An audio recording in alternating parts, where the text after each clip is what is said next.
우리 박 장로님께서 기도하신 그대로 오늘은 6.25 전쟁이 발생된 지 67년 되는 날입니다. 그날도 6월 25일이 주일이었습니다. 그런데 주일 아침에 고요를 깨뜨리고 포성이 들린 이후로 지금까지 우리 민족은 말할 수 없는 고통 가운데 살고 있습니다. 전쟁이 종료된 것이 아니라 지금도 휴전이란 이름으로 현재 진행형인 것을 우리가 알고 있지 않습니까? 오늘 이 참담한 상처가 있는 주일을 맞이하면서 오늘 하박국서의 말씀 몇 절을 통해서 우리가 이 시대를 어떤 마음으로 한 사람의 성도로 살아가야 될 것인가 하는 것을 같이 생각을 하고자 합니다. 오늘 우리는 하박국서 맨 마지막 부분을 읽었습니다. 하박국 선지자는 남왕국 유다에서 활동하신 선지자이십니다. 그런데 하박국이 사셨던 것은 지금부터 무려 2600여 년 전입니다. 당시는 신흥 강대국인 바벨론이 떠오르는 태양처럼 등장을 해서 수백 년 그 지역을 제패하던 아수르를 멸망시키고 근동의 질서가 재편되던 시기였습니다. 그러면 하박국의 조국인 유다 왕국은 어떤 형편에 있었을까요? 유다는 아주 작은 나라고 굉장히 쇠약해져 가고 있었습니다. 유다의 왕 요시아는 강대국 애국과 전쟁에 나갔다가 그만 전사하게 되었고 그 이후로 유다 왕국은 애굽의 손아귀에 들어가게 됩니다. 그러나 그것도 잠시뿐. 애굽은 전통적인 강국이었음에도 불구하고 새롭게 등장한 바벨론을 이길 수는 없었습니다. 주전 605년 바벨론의 느부갓네살 왕은 갈그미스 전투에서 애굽에게 충격적인 패배를 안기면서 그 지역을 손에 넣게 되면서 이제는 유다 왕국은 바벨론의 손으로 들어가게 됐습니다. 바벨론은 유다를 당장에 멸망시키지는 않았지만 입맛에 맞는 대로 왕들을 갈아치우고 쓸만한 인재들을 바벨론으로 포로가 되게 하여 끌고 가는 일이 벌어지게 되었습니다. 바로 이 일련의 고통스럽던 시대, 그것이 바로 이 하박국이 살았던 시대였고 하박국서가 기록된 역사적인 배경이라고 이야기할 수 있습니다. 그런데 여러분, 오늘 이 시대를 사는 우리가 이 시간에 무려 2600여 년 전에 사셨던 하박국 선지자를 그리고 그를 통해 기록하게 하신 이 말씀을 읽는다고 하는 것이 무슨 의미가 있겠습니까? 그것은 그때의 역사적 상황과 지금의 역사적 상황은 다르지만 존재론적인 의미는 똑같기 때문입니다. 달리 말하면 그 시대를 살던 하박국이 가지고 있었던 깊은 고뇌를 오늘 우리는 이 시대를 살면서 똑같이 가지고 있다고 하는 것입니다. 그래서 오늘 이 말씀과 그 하박국의 고뇌를 함께 나눔으로써 오늘 우리는 이 시대를 어떻게 마주 바라보며 살아가야 될 것인지 그 해답을 발견할 수가 있을 것입니다. 여러분, 그렇다고 한다면 하박국 선지자의 고뇌는 무엇이었을까요? 우선 그 1장 앞부분에 보면 그는 유다라는 한 나라, 그 사회 내부의 여러 문제에 대해서 깊이 고뇌하고 있는 것을 하나님께 표현합니다. 1장 3절과 4절 말씀을 우리 다 같이 읽도록 하겠습니다. 어찌하여 내게 죄악을 보게 하시며 패역을 눈으로 보게 하시나이까? 겁탈과 강포가 내 앞에 있고 변론과 분쟁이 일어났나이다. 이러므로 율법이 해이하고 정의가 전혀 시행되지 못하오니 이는 악인이 의인을 애워쌌으므로 정의가 굽게 행하여 짐이니이다. 라고 그 고뇌를 하나님 앞에 아뢰고 있습니다. 여러분, 여기 등장하는 몇몇 단어의 면면을 보시면 그 사회가 어떤 사회인지 금방 알 수 있는데 강포하고 패역하고 겁탈이 있고 변론과 분쟁이 있다. 국민들의 마음이 갈라져 있고 온갖 죄악이 자행되고 하나님의 율법 정신은 다 해이해질 대로 해이해져 있고 그리고 정의는 땅바닥에 떨어졌다고 하는 것을 알려주고 있습니다. 여러분, 이 유다 사회 부조리를 이렇게 이야기할 때 하박국의 입장은 나는 연약하고 억울하게 고통받는 피해자인 의인 중에 한 사람이다. 이런 입장을 그가 취하고 있습니다. 그는 억울한 피해자들의 대표인 셈입니다. 그런데 그 연약한 의인들은 숫자가 몇 명 되지 않고 악인들은 수가 많아서 악인들이 의인을 애워싸고 있다고 이야기를 하고 있죠. 여러분, 이런 상황에서 혼자만 율법을 열심히 지키면 어떤 결과가 올까요? 사람들이 칭찬하고 박수를 쳐주겠습니까? 아닙니다. 바보 소리 듣고 오히려 큰 손해를 볼 게 뻔한 상황이었습니다. 이 상황이 더욱더 가슴이 답답한 것은 사회가 그렇게 흘러가고 있건만 그 문제를 해결해 보려는 사람이 없다는 것입니다.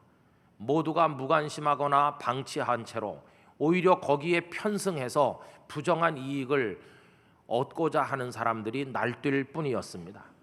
그런 상황 속에서 하박국의 소망은 오직 하나님이 응답해 주시는 것뿐이었습니다. 그래서 그는 하나님께 부르짖었는데 이게 어찌 된 일입니까? 하나님께서도 아무 반응도 보이지 않는 것 같아서 가슴이 터질 듯이 답답했던 것을 보게 됩니다. 그의 이런 영적 답답함이 1장 2절에 나와 있습니다. 여호와여, 내가 부르짖어도 주께서 듣지 아니하시니 어느 때까지리이까? 내가 강포로 말미암아 외쳐도 주께서 듣지 아니하시나이다. 여러분, 이것이 하박국이 유다라는 한 사회에 대해서 가지는 고뇌였고 하나님께 제기하는 항의였음을 확인할 수 있지 않습니까? 방금 전에 2600년 전의 선지자의 이야기, 그를 통해 기록하게 하신 말씀을 오늘 우리가 읽는 것이 무슨 의미가 있겠는가 질문하면서 역사적인 상황은 달라도 존재론적 의미는 동일하다고, 그의 고뇌가 오늘 우리의 고뇌라고 말씀드린 바가 있습니다. 그러면 하박국은 그 시대 유다 사회에 대해서 그런 고뇌를 안고 있었다면 오늘 우리 대한민국 국민들은, 이 대한민국에서 하나님을 부르는 그리스도인들은 어떤 고뇌를 가지고 있는 것일까요? 여러분, 우리 대한민국 사회는 마치 절망공화국이 아닌가 생각할 만큼 희망을 이야기하는 사람을 만나보기가 참으로 어렵습니다. 직장에 다니는 이들, 그리고 사업하는 분들 다 힘들어서 못 살겠다는 말을 입에 달고 있습니다. 청년들은 취업의 문이 막혀서 인생의 가장 필수적인 것들을 포기한 지가 이미 오래라고들 얘기합니다. 소득 간의 격차가 너무나 커지면서 상대적 박탈감이 심화되는 나머지 나 이만하면 괜찮아 생각하는 중산층이 몰락해 가서 우리 사회에서 사라지고 있다고들 합니다. 경제적 정의가 많이 무너져서 대기업은 연약한 기업의 희생에 기초해서 소득을 더 많이 불려나가고, 힘 있는 사람들은 가진 정보와 재물을 근거로 더 쉽게 돈을 벌어들이고, 일반 서민들은 기회조차 박탈당한 채로 죽겠다고 아우성을 치고 있다고들 얘기합니다. 여러분, 아닌 게 아니라 부의 편중 현상은 굉장히 심각합니다. 우리 대한민국뿐만이 아니라 여러분 알고 계십니까? 전 세계를 놓고 보면 전 세계에 가장 손꼽히는 부자 8사람이 가진 재산이 지구촌 70억 중에 35억이 가진 재산과 똑같다고 합니다. 그러니 얼마나 부가 한쪽으로 편중돼 있는지를 우리가 알 수 있지요. 이런 삶의 고단함은 인생의 피로를 더욱더 깊어지게 만들고 심화시켜서 사람들의 마음이 마치 오래 말라버린 수건처럼 아무리 짜도 물 한 방울 나오지 않는 것처럼 팍팍하고 파삭파삭하게 만드는 것 같습니다. 사람들의 마음에 어떤 사랑, 따스함, 여유, 기쁨, 그리고 하나님이 우리 주변에 주신 걸 발견하는 눈, 그런 거를 음미할 수 있는 정신적인 여유들, 이런 것들이 다 바싹 말라버린 것 같습니다. 그래서 자기 혼자 삶을 지탱하기도 힘든 나머지 옆에다 눈길을 돌리는 것도 어렵다고 합니다. 혼자 사는 게 편하지 같이 사는 건 너무 힘들어, 이렇게 말하는 사람들이 많아지고 있습니다. 여러분, 저는 창조 세계의 기본 질서가 무너지면 이 세상엔 종말이 올 거라고 개인적으로 늘 생각하고 있는데 무너지고 무너지다 거의 다 무너진 걸 여러분 느끼십니까? 하나님께서 세상을 창조하시고 제일 먼저 세우신 원리가 아담이 혼자 사는 게 좋지 않으므로 하와를 옆에 두심으로 같이 살게 하신 것입니다. 그런데 우리나라뿐만 아니라 전 세계가 사람들이 혼자 사는 걸 힘들어하고 있습니다. 가장 기본적인 창조 질서가 지금 무너지고 있는 중입니다. 혼자 사는 이들을 위한 원룸이 우리 사회의 대세로 자리 잡혀가는 거 어제 오늘의 얘기가 아니고, 혼자 사는 게 좋다고 말하는 혼족이라는 말은 더 이상 낯설지 않게 됐습니다. 여러분, 우리나라 전체 가구의 약 27%, 4분의 1이 넘는 가구가 1인 가구라는 것을 아십니까? 혼자 밥 먹고 집에 가도 말할 사람 아무도 없는 그런 상황에 우리 국민들이 지금 살고 있습니다. 그런데다가 우리 국가 안보도 참 불안한 것 같습니다. 핵과 미사일이 오늘이라도 우리 머리 위에서 뻥 하고 터질 것 같은 두려움, 우리 모두가 느끼고 있습니다. 그런데 우리 지도자들은 아직 중심을 잘 못 잡는 것 같습니다. 왜냐하면 자꾸 깨면 매일 하는 말들이 바뀌어지는 것이 우리 귀에 들리기 때문인 것입니다. 여러분, 이런 이야기를 할 때 하박국은 억울하게 고통받고 연약한 의인이었던 것처럼 오늘 우리 입장도 그와 비슷합니다. 여러분, 우리들 3, 3, 5 모여 앉아가지고 현 시국이나 사회 형편을 염려해서 말할 때 그거에 부담을 느끼거나 책임감을 느끼는 사람 거의 없습니다. 내가 무슨 대기업 총수로 연약한 기업을 착취한 것도 아니고, 내가 권력의 상층부에 자리 잡고 앉아 우리 국민들을 힘들게 한 적도 없고, 나는 진짜 성실한 서민으로 열심히 땀 흘려 살았을 뿐이라고 모두가 자부하면서 기업이나 정부, 우리 사회 여러 분야에 대해서 쏟아놓을 때 일말의 가책감 같은 거 없이 우리들은 아주 자유로운 비판자로 마구 쏟아내고 있는 중 아니겠습니까? 여러분, 그게 오늘 우리들의 형편인 것입니다. 자, 그러면 하박국이 유다 사회 내부에 대한 고뇌를 가지고 하나님께 항의를 제기했을 때 하나님은 어떤 반응을 보이십니까? 우선 하나님께서는 5절에서 이런 말씀을 하셨습니다. 여호와께서 이르시되 너희는 여러 나라를 보고 또 보고 놀라고 또 놀랄지어다. 너희의 생전에 내가 한 가지 일을 행할 것이라. 누가 너희에게 말할지라도 너희가 믿지 아니하리라. 하나님께서는 하박국, 내가 침묵 모드로 일관하는 줄 아느냐? 내가 구경만 하는 줄 아느냐? 아니다. 내가 지금 뭘 준비하고 있는지 아직 네가 몰라서 그렇지, 듣고 나면 너무 놀라서 뒤로 나가 넘어질 걸. 이미 여러 나라에 벌어지고 있는 일을 너 보고 있지 않느냐? 내가 지금 뭔가를 하려고 그래 하고 말씀하시는 거죠. 그럼 여러분, 타락하고 부조리가 극에 달한 유다 사회를 향해 하나님께서 하시려는 일은 뭐였습니까? 한마디로 말하면 무서운 심판이었습니다. 그리고 심판의 도구는 지금 다시 태양처럼 떠올라서 아수르를 멸망시키고 여러 나라를 쓸고 다니는 바로 그 바벨론 제국이 하나님이 준비하신 채찍이라고, 심판의 도구라고 말씀하십니다. 1장 6절에 보면 이런 말씀이 나오죠. 보라, 내가 사납고 성급한 백성 곧 땅이 넓은 곳으로 다니며 자기의 소유가 아닌 거처들을 점령하는 갈대아 사람을 일으켰나니. 자기 소유가 아닌 거처를 점령하는 사람들, 이 나라 저 나라를 마구 점령하고 있는 바벨론의 느부갓네살을 이야기하는 것입니다. 그리고 그들의 세력은 얼마나 두렵기 짝이 없는지 1장 7절 8절입니다.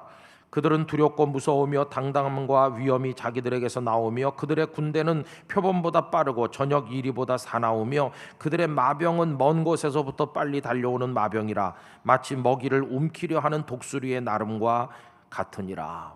그 무서운 기세로 느부갓네살의 바벨론 군대가 오고 있다. 너희들을 심판할 것이다. 이렇게 하나님께서 말씀하신 겁니다. 여러분, 이 말씀이 떨어졌을 때 하박국이 유다 사회 내부의 부조리와 죄악에 대해서 불평을 제기했던 것이 해결됐습니까? 아닙니다. 해결되기는커녕요, 그 이전까지는 유다 사회 내부에 대해서만 고뇌했으면 됐는데 이제는 저 바깥에서 오는 바벨론이라고 하는 문제, 국제 문제 전체가 다 그의 고민 속으로 함께 들어오게 된 것이었습니다. 여러분, 우리도 그렇습니다. 우리 대한민국의 부조리와 부패, 내가 그 속에서 당하는 억울한 일, 참 안타깝고 한심한 일들을 보면 화가 날 때가 있지요. 그래서 어떤 분은 이렇게 말할 수 있습니다. 하나님, 이 나라가 왜 이래요? 우리 대한민국 사람들 너무 등 따뜻하고 배불러가지고 먹을 거 다 버리고 거짓말하고 타락하고 부패하고 이렇게 부조리와 죄악이 관영하고, 아휴, 우리나라 사람들도 한번 당해봐야 돼. 굶어봐야 돼. 고생 좀 해봐야 돼. 하나님 왜 이렇게 방치하십니까? 정신 차리게 좀 한 방 먹이세요. 이렇게 홧김에 말할 수도 있을 것입니다. 그런데 우리가 홧김에 그렇게 말했을 때 하나님께서 다음과 같이 말씀하신다면 어떻게 되는 겁니까? 그래, 나도 너희 대한민국이 얼마나 썩어가고 있는지 알고 있어. 내가 아무것도 안 한다고 천만에 너희들을 위해서 내가 채찍을 준비하는 중이야. 채찍이 뭐냐고? 가까이 있지 않느냐? 핵과 미사일을 준비하는 저 북한이 너희들을 때리려고 준비하는 채찍이야. 너희들 북한하고 싸워서 이길 수 있을 것 같으냐? 북한 사람들 안 먹고 못 먹고 고통받고 지난 수십 년 동안 악만 남았어. 악만. 그 사람들은 죽기 살기로 싸울 사람들이야. 너희는 물러 터졌어. 수돗물만 안 나와도 가스만 안 나와, 전기만 끊어져도 아마 못 산다고 아우성일걸. 붙으면 너희가 이길 수 있을 것 같으냐? 여러분, 그렇게 말씀하신다면 하박국의 고민이 해결되긴커녕 이제는 국제 문제까지 다 그의 고민 속으로 들어오는 것처럼 우리도 모든 국제 정세까지 끌어안고 고심하지 않으면 안 되는 그런 상황에 들어가는 거 아닙니까? 이미 들어갔죠. 유다 왕국에게 바벨론은 너무나도 큰 적이었던 것처럼 지금 북한도 중국도 우리에게는 버거운 상대가 아닙니까? 그래서 우리는 우리나라 국내 뉴스만 듣는 게 아니라 뭐 주변 나라 지도자들의 말 한마디에 그들의 군사 동향에 촉각을 곤두세우고 북한에서 미사일 한 발 쏘면 그 다음 날 아침 톱 뉴스가 되는지 이미 오래인 상황이 아니겠습니까? 우리 지금 그렇게 살고 있죠. 그럼 여러분, 하박국서 그 다음 얘기 뭘까요? 이렇게 바벨론의 채찍을 준비했다는 하나님의 말씀에 대해서 하박국은 두 번째 항의를 하나님 앞에 제기했어요. 그 내용은 이겁니다. 하나님, 무슨 말씀인지 알긴 알겠지만 이해는 안 됩니다. 왜냐하면 우리가 지금 썩어서 부패해서 채찍이 필요하다는 건 알겠는데, 아니 그렇다고 해서 어떻게 바벨론을 통해 우리를 때릴 수가 있습니까? 우리는 그래도 하나님을 아는 백성이고 저 사람들은 우상 숭배자의 잔혹무도한 백성인데 더 나쁜 사람들을 데려다가 덜 나쁜 우리를 때리는 건 좀 이상하지 않습니까? 이렇게 항의해요. 여러분, 그게 1장 13절입니다. 다 같이 읽어보실까요? 주께서는 눈이 정결하심으로 악을 참아 보지 못하시며 패역을 참아 보지 못하시거늘 어찌하여 거짓된 자들을 방관하시며 악인이 자기보다 의로운 사람을 삼키는데도 잠잠하시나이까? 더 악한 그들이 어떻게 우리를 치라고 하시는 겁니까? 그러면서 바벨론이 여러 나라를 점령하는 데 대해서 항의하고 있습니다. 1장 17절, 그가 그물을 떨고는 계속하여 여러 나라를 무자비하게 멸망시키는 것이 옳으니까 라고 항의하였습니다. 근데 교우 여러분, 우리도 지금, 저도 이런 항의를 하나님께 하고 싶어요. 우리 다 마찬가지죠. 하나님, 우리 대한민국이 문제가 많고 썩고 부패했다는 거 우리 알아요. 우리도 종아리 맞아야 되는 거 인정합니다. 그렇지만 아니 그렇다고 해서 어떻게 아예 하나님을 인정하지도 않고 하나님의 백성들을 학살하고 그리고 그렇게 잔인무도한 북한을 통해 우리를 힘들게 하십니까? 뭐 잘못된 거 아니에요? 이렇게 하나님 35년 동안 우리를 고통스럽게 하고 우리 아들 딸들을 징용으로 끌고 간 그 나쁜 일본 사람들이 아직도 뭐 독도 문제로 위안부 문제로 우리를 조롱하고 힘들게 하는 거, 이게 맞는 겁니까? 항의하고 싶죠.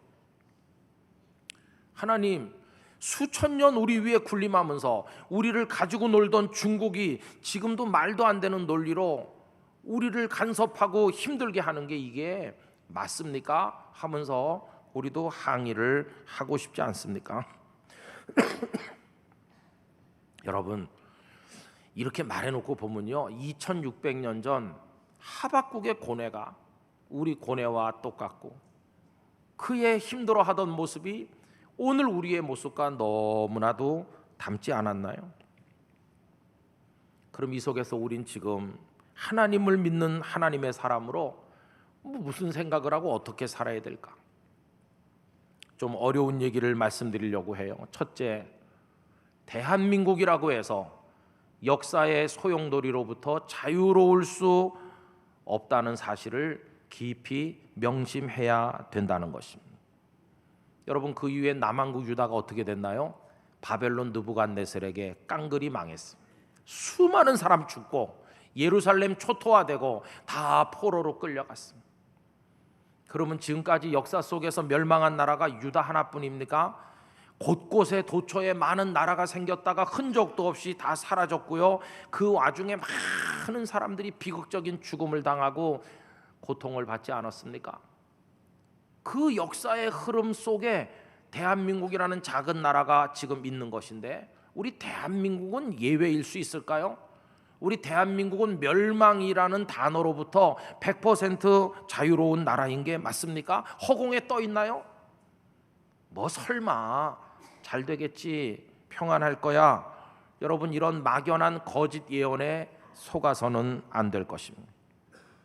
유다가 바벨론에게 멸망할 때 유다가 멸망하기를 소원하는 유다 백성이 누가 있었겠습니까? 아니, 유다 얘기는 할 것도 없이 조선을 거쳐 대한제국을 거쳐 구한 말에 일본에 합병당해서 우리가 멸망하게 될 걸 바란 사람이 누가 있습니까?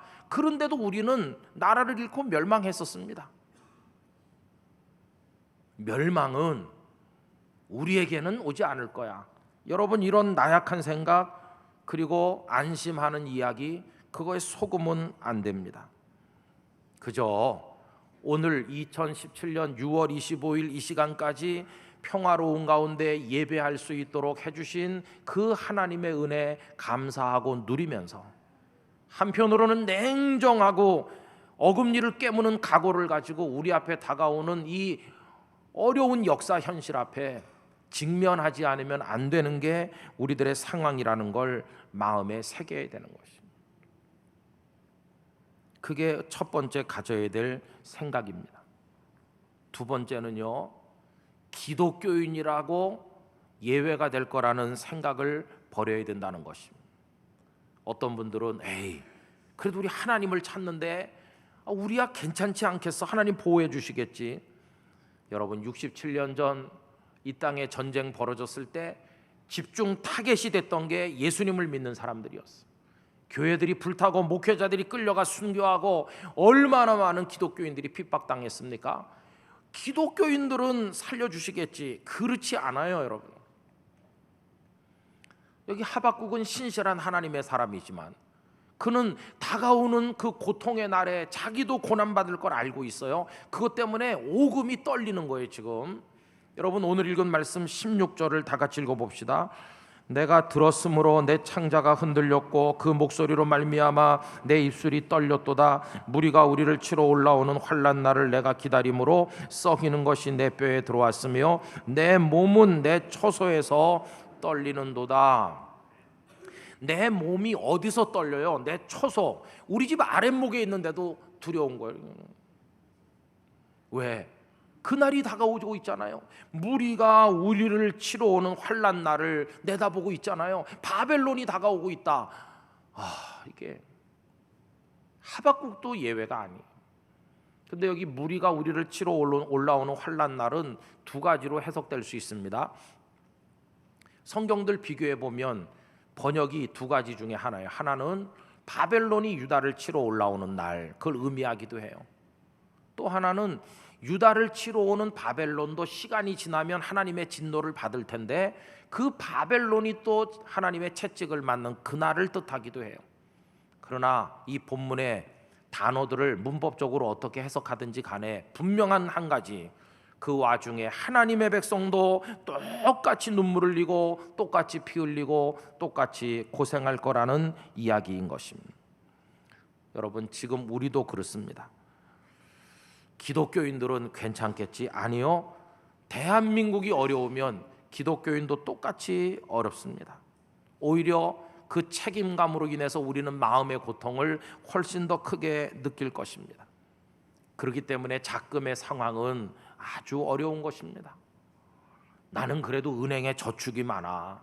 그래도 나 집이 여러 칸데, 그리고 여차하면 도망갈 때 쓰려고 나 금덩어리도 사놨어. 다 쓸데없는 소리입니다. 어떤 분은 이렇게 말해요. 평택까지는 위험하지만 부산은 괜찮을 걸. 여러분, 부산 중에서도 영도는 조금 더 안전하고 남항동보다 동삼동이 그래도 조금 더 낫고, 동삼동도 이쪽보다 저 뒤에 해양대학 쪽이 조금 날라나. 다 쓸데없는 생각이에요. 우리 각자는요, 대한민국 5천만과 다 연결돼 있어요. 우리나라의 번영이 우리의 번영이고, 우리나라의 고난이 우리의 고난이고, 대한민국의 눈물이 우리 각자의 눈물인 것입니다. 그래서 여러분, 우리는 하박국처럼 우리 사회를 들여다보면서 깊은 고뇌를 느끼면서 하나님 앞에 애국적 기도를 드리지 않으면 안 될 것입니다. 이 기도는 우리의 특권이면서 거룩한 역사적 의무이기도 합니다. 기도할 수 있다는 것은 아직 우리 조국이 건재하고 있다는 증거가 아니겠습니까? 여러분, 나라를 위해, 민족을 위해 깨어서 기도해야 될 줄로 믿습니다. 세 번째, 이제 우리 관심사를 상대적 구원으로부터 절대적 구원으로 옮겨야 한다는 겁니다. 하박국이 처음에 하나님 왜 이렇게 사회가 부조리하고 율법이 해이해지고 정의가 시행되지 못하나요? 이렇게 항의했잖아요. 그때 뭘 기대하는 겁니까? 좀 정의로운 사회가 되고 율법이 잘 지켜지고 강포와 그런 포악이 없어지면 우리 같은 약자들은 소득도 늘어나고 좀 안전하게 살 텐데, 그걸 기대하는 거죠. 물론 그렇게 되면 일시적으로 생활이 펴고 좋아질 거예요. 그러나 그거는 완전한 절대적 구원이 아니에요. 일시적으로 그냥 좋아질 뿐이죠. 아주 지극히 짧게 부분적으로 그렇게 되었다가 다시 다 사라지고 마는 거예요. 여러분, 역사를 길게 훑어보세요. 어떤 나라나 어떤 역사가 이렇게 상승 국면을 맞이했을 때 새로운 지도자가 등장해가지고 뭔가를 할 때는 확 일어나는 것 같고 소득이 늘고 국민들이 기뻐하고 될 것 같이 보이죠. 그러나 그게 궁극적 구원이 아닌 것이, 잠깐 그러다 마는 것이에요. 여러분, 그 휴고 차베스 정부를 아실 것입니다. 베네수엘라에. 그 차베스는 1998년에 대통령에 당선돼서 무려 14년 동안 장기 집권하면서 4번이나 선거에 당선된 사람이었습니다. 베네수엘라는 산유국입니다. 그는 대통령이 되자마자 엄청난 원유를 끌어올려 가지고 국민들에게 휘발유도 공짜, 모두 공짜, 모두 공짜 다 베풀어서 퍼져나와 줬습니다. 국민들은 열광했습니다. 위대한 지도자와 함께 베네수엘라가 천국이 곧 될 것처럼 보였습니다. 그러나 차베스는 세상을 떠났고 세계 유가는 땅바닥에 급락했고 이제는 원유를 아무리 끌어올려도 이젠 채울 수 없게 됐습니다. 여러분, 인터넷 검색해 보시면 지금 지옥같이 변해가는 나라가 베네수엘라입니다. 사람들은 쓰레기통을 뒤지고 있고, 그리고 여러분, 주머니에 종이 돈이 있는데 햄버거 같은 거 사면은 손에 묻을까 봐 우리가 휴지로 싸서 먹잖아요. 그 돈으로 휴지를 사는 게 아니라 그냥 그 종이 돈으로 햄버거를 싸고 있어요. 왜? 돈 가치가 없어서 휴지를 못 사는 거예요. 그런 나라로 바뀌었어요.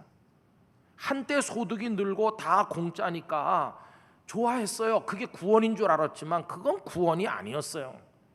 오히려 차베스의 정책은 그 나라를 회생 불가능한 수렁 속으로 끌어들인 것을 우리 현실로 보고 있질 않습니다.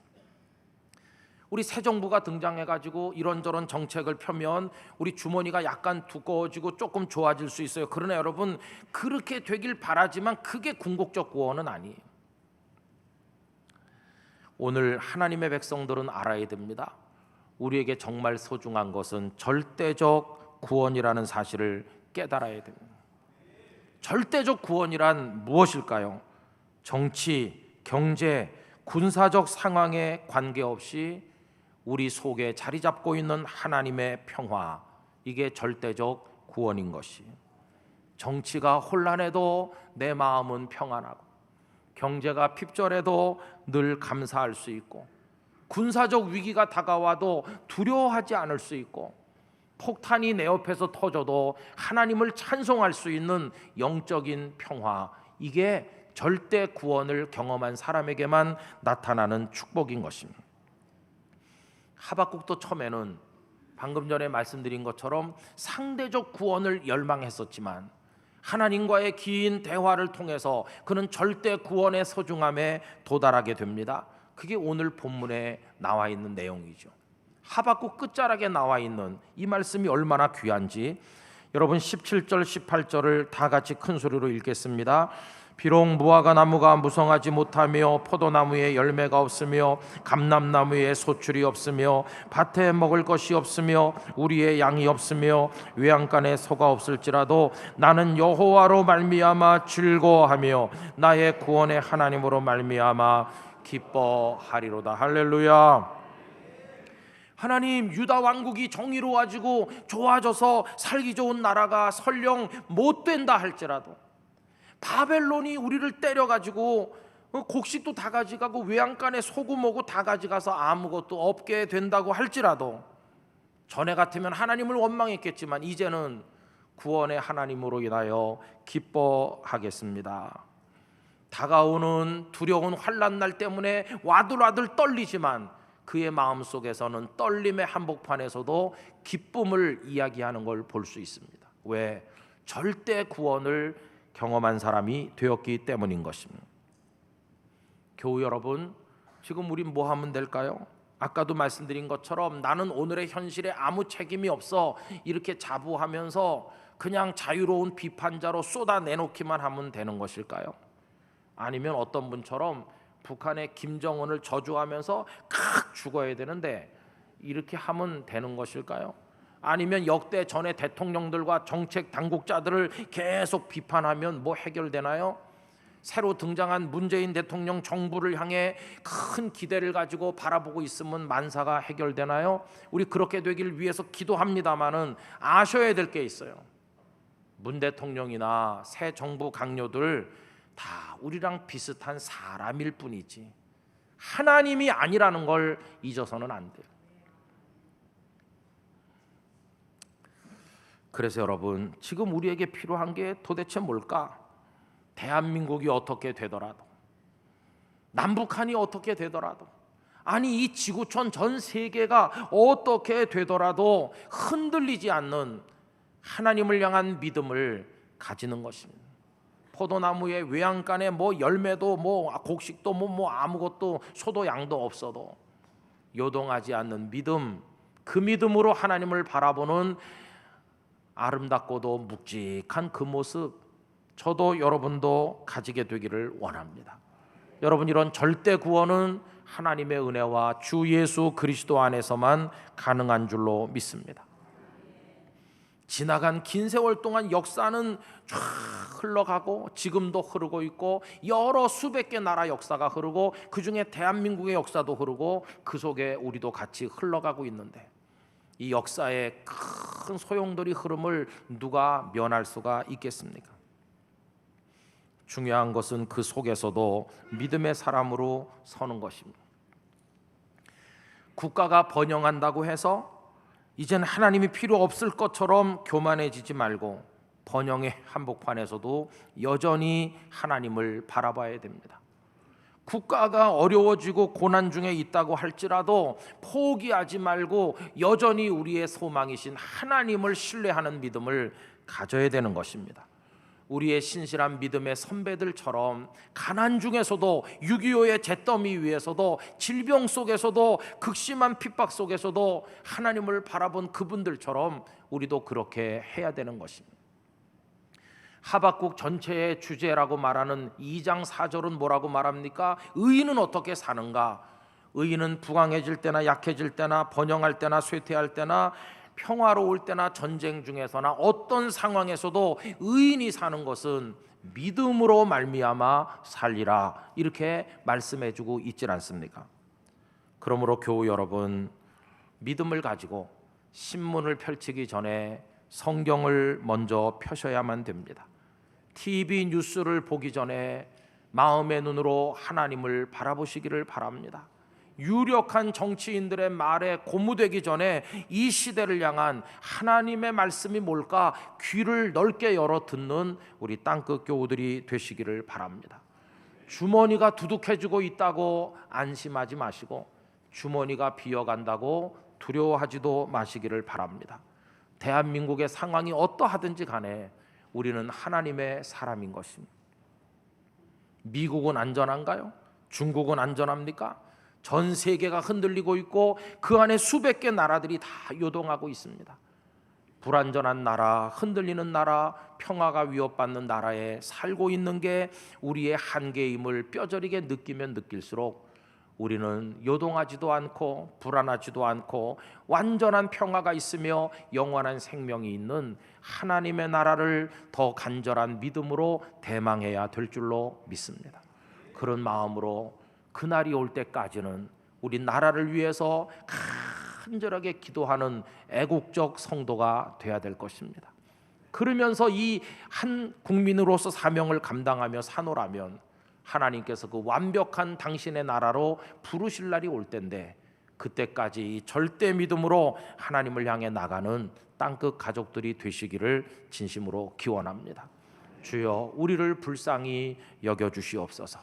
여러분들의 기도가 되시고 하나님의 응답이 있으시기를 주님의 이름으로 축원합니다. 다 같이 기도하겠습니다. 하나님 아버지, 오늘까지 살아온 것이 하나님의 은혜요, 앞으로도 우리의 소망은 아버지 손에 있습니다.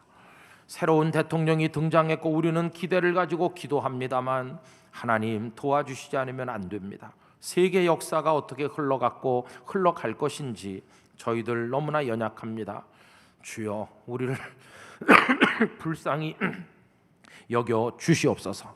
그런 마음으로 다 같이 우리 나라와 민족을 위해, 우리의 구원과 믿음을 위해 하나님 앞에 외쳐 부르도록 하겠습니다. 걸어가시고 사랑이 많으신 하나님 아버지, 아버지의 은혜와 사랑에 감사드리며 찬송과 영광을 올려드립니다. 주여, 이 땅을 불쌍히 여겨 주신 은혜로 오늘까지 살아왔으며 오늘 번영을 누리며 하나님 앞에 감사하고 있으나 오늘에 이르러 모든 국민들의 마음이 어두워졌고 희망이 없는 어려운 상황에 직면하고 있습니다. 아버지 하나님이여, 설마 하는 마음에 우리를 맡기지 말게 하시고 우리 기독교인들은 예외가 될 거라는 생각을 버리게 하시고 온 나라가 하나로 연결된 공통체임을 잊지 않게 하여 주시고 하나님 앞에 믿음으로 나가 기도하되 상대적 구원을 열망하는 것이 아니라 절대 구원을 바라보며 하나님을 신뢰하는 저희들이 되게 하여 주시기를 원합니다. 아버지 하나님, 흔들리는 나라, 흔들리는 세계에 이 지구촌 사람들이 살고 있는데 궁극적인 하나님의 나라를 바라보게 하여 주시옵소서. 아버지 하나님, 전 세계 인류가 흔들리는 자기들의 나라에서 평화가 위협받는 속에서 고통스러운 인생을 살아가고 있는 중에 있습니다. 그 속에서 때때로 일시적 구원을 바라볼 때도 있으나 결코 이 세상에서는 궁극적인 구원을 얻을 수 없음을 알게 하사 우리의 진정한 주인 되시는 하나님을 우러르게 하시며 내 주머니 사정에 상관없이 우리 나라의 형편에 상관없이 요동치 않는 믿음으로 하나님을 우러르며 부르시는 그날까지 우리 조국을 위해 눈물로 기도하는 애국적 성도가 될 수 있도록 저희 모두를 붙들어 주옵소서. 하나님, 새 정부와 우리 국민들 모두를 긍휼히 여겨주시고 지나간 석 달 동안 우리가 앞에 붙여놓고 기도했던 신앙 캠페인의 주제처럼 주여 자유민주주의 국가 우리 조국 우리 대한민국 하나님 불쌍히 여겨 주시옵소서. 예수님의 이름으로 기도하옵나이다. 아멘.